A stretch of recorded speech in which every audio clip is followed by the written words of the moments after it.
Hello guys, good morning. तो कैसे आप सभी लोग? आशा करता हूँ कि सभी बढ़िया होंगे और सभी की तैयारी बहुत ही बेहतरीन लेवल से चल रही होगी। तो गाइस, आज के वीडियो के अंदर अपन बहुत ही इंपॉर्टेंट टॉपिक के ऊपर बात करेंगे कि भैया मॉक टेस्ट कहाँ से लगाएं, कितने मॉक टेस्ट लगाएं। क्योंकि अब अपने क्या है कि आज हो चुकी है 22 जुलाई। तो ये गाइस 9 दिन, तो ये 8 दिन और 17 दिन, लगभग अपने पास में 25 दिन बाकी है। ठीक है, तो अब मॉक टेस्ट कहाँ से लगाएं, कितने मॉक टेस्ट अपन को 25 डेज़ के अंदर लगाने चाहिए अपन को। ठीक है, और उसको अब किस तरीके से एनालाइज करना चाहिए। क्योंकि भैया आपने पहले तो बताया था कि प्रॉपर मॉक टेस्ट का एनालिसिस भी बहुत ज़्यादा ज़रूरी रहता है और मॉक टेस्ट लगाना बहुत ज़्यादा ज़रूरी रहता है। तो अब क्या है कि अपन को मॉक टेस्ट ही लगाने कि अपने प्रॉपर बड़े वाले नोट्स रिवाइज़ करने की, शॉर्ट नोट्स रिवाइज़ करने की, क्या करना है अब अपन को। ठीक है, और एक करंट अफेयर्स का क्या करें। अब लास्ट टाइम पे आपने कहा था कि करंट अफेयर्स के बारे में भी आप हमें बताओगे। तो गाइस, आज की वीडियो के अंदर अपन इन दोनों टॉपिक्स के ऊपर बात करेंगे कि एक तो मॉक टेस्ट कहाँ से लगाएं और एक उनका एनालाइज कैसे करें, दूसरा एक करंट अफेयर्स अपन कहाँ से पढ़ें। तो गाइस, दोनों अपन बात करेंगे। अगर आप चैनल पर नए हो तो चैनल को सब्सक्राइब कर दीजिए, वीडियो को लाइक कर दीजिए और अपने दोस्तों के साथ में भी शेयर कर दीजिए।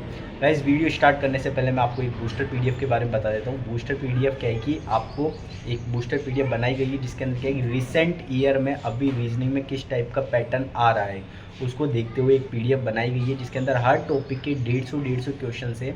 और ये आपको पीडीएफ ओनली 29 रुपीज़ के अंदर अवेलेबल हो जाएगी। मतलब कि अपने पटवारी के अंदर 15 टॉपिक है रीजनिंग के, तो आपको हर एक टॉपिक के 150 क्वेश्चन कितने ओनली 2 रुपीज़ के अंदर अवेलेबल हो रही है। तो आप आराम से इसको परचेज़ कर सकते हो। ठीक है गाइस, ज़्यादा महंगी नहीं है, 29 रुपीज़ के अंदर आपको ये अवेलेबल हो जाएगी। आपको परचेज़ करने के लिए टेलीग्राम चैनल ज्वाइन करना है, वहाँ से आपको स्कैनर मिल जाएगा। नहीं तो इस वीडियो के डिस्क्रिप्शन में एक आपको व्हाट्सअप का लिंक है, वहाँ पर आप मैसेज करके स्क्रीनशॉट मतलब वो ले सकते हो स्कैनर, और फिर उस पर 29 रुपीज़ पे करके आपको स्क्रीनशॉट सेंड करना है उसी नंबर पे। तो गाइज़, एक एक करके बात करते हैं आज की इस वीडियो के अंदर। अपन सबसे पहले तो मॉक टेस्ट को लेकर, तो गाइज़ मॉक टेस्ट अपन को कितने लगाने चाहिए और कैसे लगाने चाहिए, ये तो देखो प्रॉपर तरीके से अपन को मॉक टेस्ट लगाना है। अब क्या है कि पूरा जिस तरीके से 3 घंटे का जो पेपर होगा अपना 150 मार्क्स का, उसी तरीके से अपन को मॉक टेस्ट को लगाना है प्रॉपर टाइम मैनेज करके। ठीक है, प्रॉपर टाइम के साथ में अपन को मॉक टेस्ट को लगाना है और उसको एनालाइज करना है कि जैसे 3 घंटे का पेपर है तो 3 घंटे के अंदर आप उसको एनालाइज भी करो। मतलब कि 3 घंटे में पेपर देने के बाद आप बैठो और आपके कौन कौन से क्वेश्चन गलत हुए, क्या आपके गलत हुए, कौन कौन सी आपसे मिस्टेक्स हुई, आपके जो क्वेश्चन गलत हो रहे हैं वो किस टॉपिक के गलत हुए, क्या रीज़न थे उसके पीछे, इनको पॉइंट आउट करना, इज दैट एनालिसिस करना। ठीक है, किसी भी चीज़ अगर अपन ने गलत कर दी, देखो एग्जाम में स्ट्रेस अलग रहता है, इसीलिए मॉक टेस्ट का पैटर्न आया था। पहले के टाइम में क्या है कि अपन प्रैक्टिस प्रैक्टिस प्रैक्टिस करते थे, क्वेश्चन प्रैक्टिस करते थे। लेकिन मॉक क्या है कि मॉक टेस्ट एक ऐसा टेस्ट है जिसके अंदर पूरा पेपर, जिस पैटर्न का एग्जाम के अंदर पेपर आएगा उसी टाइप के क्वेश्चंस और उतने ही टाइम के अंदर अपन को प्रॉपर टाइम के साथ में सॉल्व करना, ये मॉक टेस्ट होता है। पहले क्या है कि ओनली प्रैक्टिस करते थे, लेकिन मॉक टेस्ट के अंदर ऐसा नहीं है। तो इसको एनालाइज करना भी बहुत ज़्यादा जरूरी, क्योंकि यहाँ पे जो गलती होगी वो अपन को एग्जाम के अंदर नहीं करनी। तो इसका एनालिसिस करना उससे भी ज़्यादा जरूरी हो जाता है जितना अपन मॉक टेस्ट देते हैं। अभी खूब सारे लोगों ने क्वालिटी एजुकेशन की ऑफलाइन वाली टेस्ट सीरीज़ भी ज्वाइन कर रखी है, किसी ने ऑनलाइन वाली उत्कर्ष की कर रखी है, माइंड मैप वालों की कर रखी है, सब ये कर रखी है। सब टेस्ट देके फ्री हो जाते हैं, लेकिन भाई आपको एनालाइज करना बहुत ज़्यादा जरूरी है। आपके अगर नंबर नहीं आ रहे ना तो हताश होने की ज़रूरत नहीं है, उसको एनालाइज करने की ज़रूरत है कि आपके नंबर क्यों नहीं आ रहे, आपके नंबर कट कहाँ पे नहीं है। ठीक है, इन चीज़ों को पॉइंट आउट करो। तो गाइज़, आज मैं आपको बता दूँ, देखो मॉक टेस्ट आप कहाँ से दे सकते हो। सबसे पहले तो उत्कर्ष पे 10 मॉक टेस्ट फ्री है, तो एक आप वहाँ पे लॉगिन करके वहाँ से फ्री वाले मॉक टेस्ट दे सकते हो। 10 मॉक टेस्ट वहाँ पे अवेलेबल हो चुके हैं, वो आप दे लो 10 के 10 मॉक टेस्ट।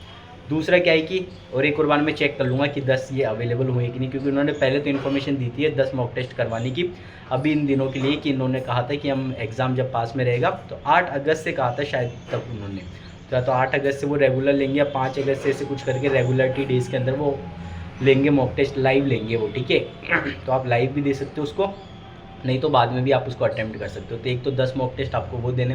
बाकी आप मॉक टेस्ट के लिए पूछते हो कि भैया किसकी क्वालिटी टेस्ट सीरीज़ लें, तो भाई क्वालिटी एजुकेशन की टेस्ट सीरीज़ ले सकते हो, माइंड मैप की ले सकते हो, उत्कर्ष वालों की ले सकते हो। बाकी इन तीनों में से मैं बताऊं तो भाई क्वालिटी एजुकेशन वालों की थोड़ी बढ़िया है, मैं भी क्वालिटी एजुकेशन वालों की ही ले रखी है, मैंने भी टेस्ट सीरीज़। ठीक है, तो बाकी किसी का अपन प्रमोशन की बात है नहीं, यहाँ पे आप किसी की भी ले सकते हो, टेस्ट सीरीज़ तीनों की बढ़िया है। ठीक है, लेकिन यार कोई भी एक कोई प्रीफर करेगा उसके हिसाब से। किसी ने उत्कर्ष की ले रखी है तो उससे पूछोगे, वो भी बेस्ट बताएगा।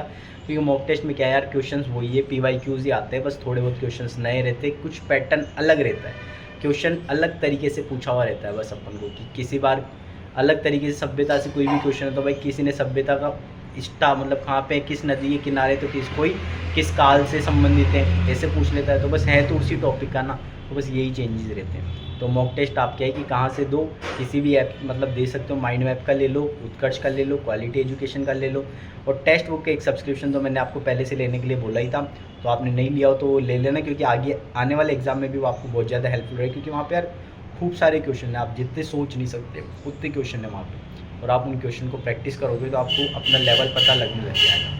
वो देखो पटवारी के लिए सबसे बेस्ट है ना, राजस्थान जीके के लिए तो अपनी ही है, वो है भाई अपन को करना क्या है, दिशा रटनी है सबसे ज़्यादा इंपॉर्टेंट। दिशा को भाई 3 से 4-5 बार रट लो आप, दिशा दिशा दिशा सबसे बेस्ट बुक बताई गई है दिशा पटवारी के लिए। 1991 से लेके अब तक के सभी प्रश्न आ चुके हैं उसके अंदर, 2024 वाली भी आ चुकी है, ठीक है, 24वां एडिशन आ चुका है ना उसका, तो भाई उसको रट लो, उसको 3-4 बार पढ़ लो दिशा को, क्योंकि लास्ट टाइम पे कितने क्वेश्चन, एक तो मॉक लगाओ और एक दिशा रटो, मॉक टेस्ट लगाते रहो, दिशा रटते रहो, बाकी आपके शॉर्ट नोट्स से जिस भी सब्जेक्ट को शॉर्ट नोट्स वहाँ से रिवाइज़ कर लो। अगर आपके पास शॉर्ट नोट्स नहीं है, तो गाइस टेलीग्राम चैनल ज्वाइन कर लो, क्योंकि मैंने वहाँ पे शॉर्ट नोट्स प्रोवाइड करवा दिए हैं आप लोगों को सभी सब्जेक्टों के, तो आप वहाँ से शॉर्ट नोट्स मतलब वहाँ से रिवाइज़ कर सकते हो, मतलब जल्दी से सब्जेक्ट को शॉर्ट नोट से आप रिवाइज़ कर सकते हो, जो कि आपके लिए बहुत ज़्यादा हेल्पफुल रहेगा। एक बूस्टर PDF परचेज़ कर लो, जो कि आपके लिए बहुत ज़्यादा हेल्पफुल रहेगी रीजनिंग की प्रैक्टिस के लिए। मैथ की प्रैक्टिस के लिए मैंने आपको पहले भी बताया कि भाई PYQ वाली बुक ले लो, वहाँ से क्वेश्चन प्रैक्टिस करो, क्योंकि वही क्वेश्चन आएंगे। मैथ से डर लगता है भाई, तो भी PYQ प्रैक्टिस कर लो, वैल्यू चेंज रहेगी, कंसेप्ट समझ लो एक बार किस तरीके से क्या क्वेश्चन हो रहे हैं, ठीक है। बाकी बात करता हूँ सबसे ज़्यादा इंपॉर्टेंट टॉपिक की, जो कि सभी के मनों के अंदर डाउट था कि भैया करंट अफेयर कहाँ से पढ़ें, कोई बुक खरीदें कि क्या करें। तो मैं शुरुआत से आपको बोलता था मदन सर की क्लासेस ले लो, ठीक है, मदन सर की क्लासेस ले लो, माइंड मैप वाले जो मदन सर हैं उनकी क्लासेस ले लो, ठीक है, जो कि आपके लिए बहुत ज़्यादा हेल्पफुल रहेगी, ठीक है, जो कि आपके लिए बहुत ज़्यादा हेल्पफुल रहेगी। तो अब उनकी क्लासेस अभी जो है ना 5-5 घंटे वाली क्लासेस आ चुकी है। अभी 9 दिन पहले उन्होंने एक 5 घंटे की क्लास लेकर आए थे वो, जिसके अंदर 6 महीनों का पूरा करंट उन्होंने कवर करवा दिया। तो एक तो आप मोमल ले सकते हो, मोमल से पढ़ सकते हो, खुद को पढ़ना है तो। बाकी रिवाइज़ करने के लिए आपको क्वेश्चन प्रैक्टिस करने के लिए एक तो उत्कर्ष वाले सर है ना, उनकी क्लास लेनी है, उत्कर्ष ऐप पे जाके पूरी 4-5 घंटे की जो भी वो पूरी क्लास है उसको रट दो भाई, मतलब करंट अफेयर के लिए 10 क्वेश्चन। और एक माइंड मैप वाले मदन सर की क्लास है, उनकी लेनी है। मतलब यहाँ इन दोनों चैनलों से आपको क्या है कि करंट अफेयर को करना है। करंट अफेयर का जिसका भी डाउट है, करंट अफेयर का रामबाण बता रहा हूँ मैं, ये करंट अफेयर के क्वेश्चन यहाँ से मिलेंगे, 100% देखने के लिए मिलते हैं। अभी जितने भी एग्जाम हुए इनके अंदर भी आप देख सकते हो उनके क्वेश्चंस रिपीट होते हैं। मैं खुद भी वहीं से कर रहा हूँ कि मतलब करंट अफेयर की एक तो मूमल से पढ़ सकते हो, देखो मेरे पास मैंने मूमल को भी वो नहीं करा है, उतना प्रीफर नहीं, लेकिन मदन सर की क्लासेज है ना उनके लिए मैंने आपको पहले भी कहा था, मदन सर की क्लास के लिए मैंने आपको पहले भी कहा था कि 1-1 घंटे की क्लास लेना चालू कर दो। अब उन्होंने मैराथन चालू कर दिए, तो आप मैराथन को ले सकते हो, वो मैराथन क्लासेस आपके लिए बहुत ज़्यादा हेल्पफुल रहेगी। 5-6 घंटे के अंदर यार आपको पूरे 6 महीने का 7 महीने का करंट पढ़ने को लिए मिल रहा है, पूरा टॉपिक वाइज आपको कवर हो रहा है, तो क्या ही दिक्कत है आपको। तो करंट एक बार आप वहाँ से कर लीजिए। बाकी देखो अब लास्ट टाइम पे आप किस बुक को प्रीफर कर सकते हो रिवीजन के लिए भी और क्वेश्चन के लिए भी। तो देखो इंडिया जीके के लिए या फिर उसके लिए तो आप मनोहर पांडे को कर लो, ठीक है, और बाकी नोट्स आपको अवेलेबल हो ही जाएंगे। दूसरा आपको क्या है कि राजस्थान जीके के लिए आप क्या है कि दिशा वाली बुक प्रेफर कर लो, ठीक है। और करंट के लिए अपना क्या हो चुका है, करंट के लिए अपने ये क्लासेस हो चुकी है मदन सर वाली हो रही है। बाकी रीजनिंग के लिए बूस्टर PDF सबसे बेस्ट है। मैथ के लिए आप कोई भी PYQ वाली बुक ले लो, उससे क्वेश्चन प्रैक्टिस कर लो। बाकी इंग्लिश और हिंदी के लिए क्या है कि नीतू मैम वाली बुक है हिंदी इंग्लिश के लिए, तो बाकी हिंदी के लिए तो बढ़िया स्टैंडर्ड बुक को फॉलो करो, रचना प्रबोध जैसी, जो कि स्टैंडर्ड बुक है अपने NCERT की, क्योंकि यार गिने चुने टॉपिक है और ढंग से। अब देखो पारिवारिक शब्दावली है, अब वो आप जितने भी रट लो लेकिन कुछ अलग आएगी तो वो आपको दिमाग से आपको थोड़ा समझ में आना चाहिए, ठीक है। तो इस तरीके से अपन को करनी है तैयारी, क्योंकि बहुत ही कम दिन बचे और ज़्यादा घबराने की ज़रूरत नहीं है यार, पेपर सबका बढ़िया जाएगा। जितना ज़्यादा पॉजिटिव वे के अंदर अपने आप को लेकर चलोगे उतना ज़्यादा पॉजिटिव होगा, ठीक है। क्योंकि कभी अपन क्या है कि किसी चीज़ को नेगेटिव वे के अंदर सोचेंगे तो नेगेटिव ही होती है, पॉजिटिव वे के अंदर सोचोगे तो पॉजिटिव ही होगी। बाकी इस वीडियो के अंदर मैं आपको मॉक टेस्ट के बारे में बताना चाहता था, जो कि मैंने आपको बाकी गाइज मॉक टेस्ट देना बहुत ज़्यादा ज़रूरी है। अब हफ्ते के अंदर 3 मॉक टेस्ट देना चालू कर दो, क्योंकि अब दिन ही 25 बचे हैं, तो भाई 7 4 या 28 4 हफ्ते भी नहीं है, तो भाई आप लगभग 15 मॉक टेस्ट तो अभी आपको देनी ही है 25 दिनों के अंदर, ये कोशिश करो, ठीक है। अब 3 2 4 2 कितने भी दो, लेकिन यार कम से कम 10 से 12 मॉक टेस्ट देना बहुत ज़्यादा ज़रूरी हो जाता है। किसी ने नहीं दिए तो भाई अब नया सब्जेक्ट तो पढ़ने की ज़रूरत है नहीं किसी को भी, नया टॉपिक पढ़ सकते हो थोड़ा कम टाइम निकाल के, मतलब कि टाइम कैसे 1 घंटा ही नया पढ़ूंगा, बाकी अब 8 घंटे मेरे को रिवीजन को देने। इस तरीके से अपना शेड्यूल, अपनी हेल्थ को मैनेज करके रखो, अपने टाइम को मैनेज करके रखो। घबराओ मत चीज़ों को लेकर। अब लास्ट टाइम पे घबराने से कुछ भी नहीं होगा। जितना सिलेबस हो चुका है उसका मल्टीपल रिवीजन करो। नया टॉपिक उठाओगे, नया टॉपिक का ना तो रिवीजन हो पाएगा और इसके चक्कर में पुराने वाले टॉपिक का भी रिवीजन नहीं होगा। इसलिए बोलता हूँ नया टॉपिक अब नहीं उठाना।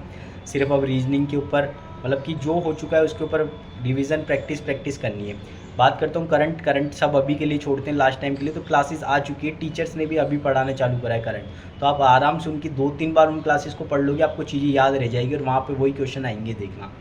बाकी ठीक है, बाकी अपन मिलेंगे नेक्स्ट वीडियो के अंदर। तो कमेंट के अंदर आप बता देना आपके जो भी डाउट है किसी भी चीज़ को लेकर, क्वालिटी एजुकेशन के या माइंड मैप के या उत्कर्ष के, कि मॉक टेस्ट का लेवल क्या है, और बाकी मेरे स्कोर के बारे में। तो गाइज़ मैं डेली ऐसे ही वीडियो आप लोगों के लिए लेकर आता रहता हूँ। तो चैनल को सब्सक्राइब भी कर दीजिए और अपने दोस्तों के साथ में भी शेयर कर दीजिए, जिससे उनको भी हेल्प मिल सके। बाकी अपन मिलेंगे नेक्स्ट वीडियो के लिए, नेक्स्ट वीडियो के अंदर। तब तक के लिए ओके बाय, धन्यवाद गाइस।